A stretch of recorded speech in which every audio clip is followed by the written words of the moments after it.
shutting it down. We're not shutting it down. We don't want it to shut down because we have the greatest period of time ever. I told you, we have $17 trillion being invested, so the last person that wants it shut down is us. Now, with that being said, we can do things during the shutdown that are irreversible, that are bad for them and irreversible by them, like cutting vast numbers of people out, cutting things that they like, cutting programs that they like. And you all know Russell Vought. He's become very popular recently because he can trim the budget to a level that you couldn't do any other way. So they're taking a risk by having a shutdown. The United States government is officially in shutdown after Senate Democrats and Republicans failed to reach an agreement on a funding bill. A last-ditch vote on a stopgap measure, dubbed the Big Beautiful Bill, ended in a 55-45 failure, leaving critical government operations in limbo. The impasse centers on Medicaid cuts proposed in Trump's funding plan.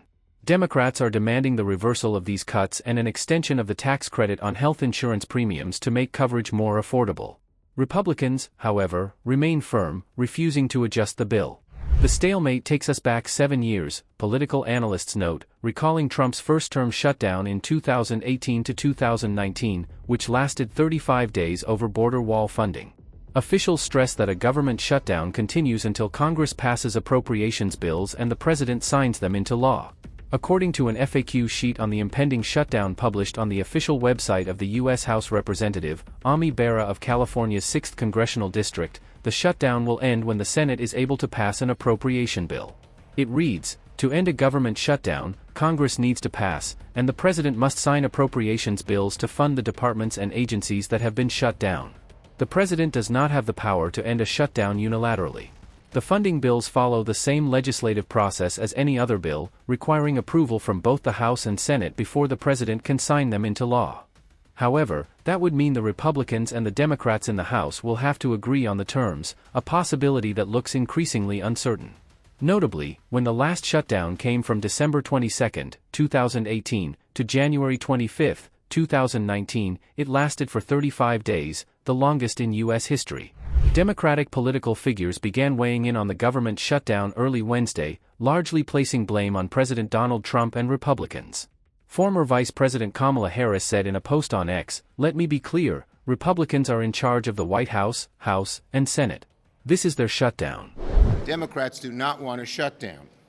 We stand ready to work with Republicans to find a bipartisan compromise, and the ball's in their court. Finally, after months of asking, and mounting pressure, Leader Jeffries and I went to the White House yesterday to meet with the President and Republican leaders to find a way forward. And sitting in the room, it was very clear, behind closed doors, that the President hasn't fully grasped the magnitude of the disaster he's causing Americans.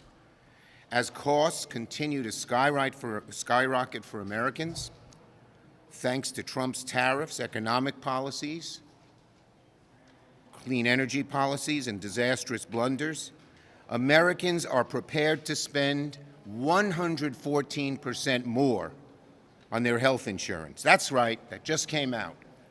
According to the Kaiser Family's Foundation's analysis today, without ACA premium tax credits, premiums will double, more than double on average. And this not only affects those on ACA, it affects just about every American family with health insurance. Republicans know perfectly well that undocumented immigrants are already prohibited, as I said, from getting insurance on ACA, Medicare, or Medicaid. They know perfectly well not a single sentence or clause or comma that we're pushing in our bill does that, but they're lying because they know they're screwed if this debate turns into one about health care. And guess what? That's just what we are doing. His video was dumb, it was childish, it was petty. It's something that a 5-year-old would do, not a president of the United States, but it shows how unserious they are. They don't give a damn about the harm they will cause with their shutdown. Yes. The president is now threatening these irreversible cuts to the workforce, to programs. Is that a risk that Democrats are willing to take? The bottom line is he's doing it anyway. They've already cut 300,000 people. Whether there's a shutdown or not, it'll be up to Trump whether he's going to let Musk, formally Doge, vote, do these cuts, do these layoffs, and do these firings.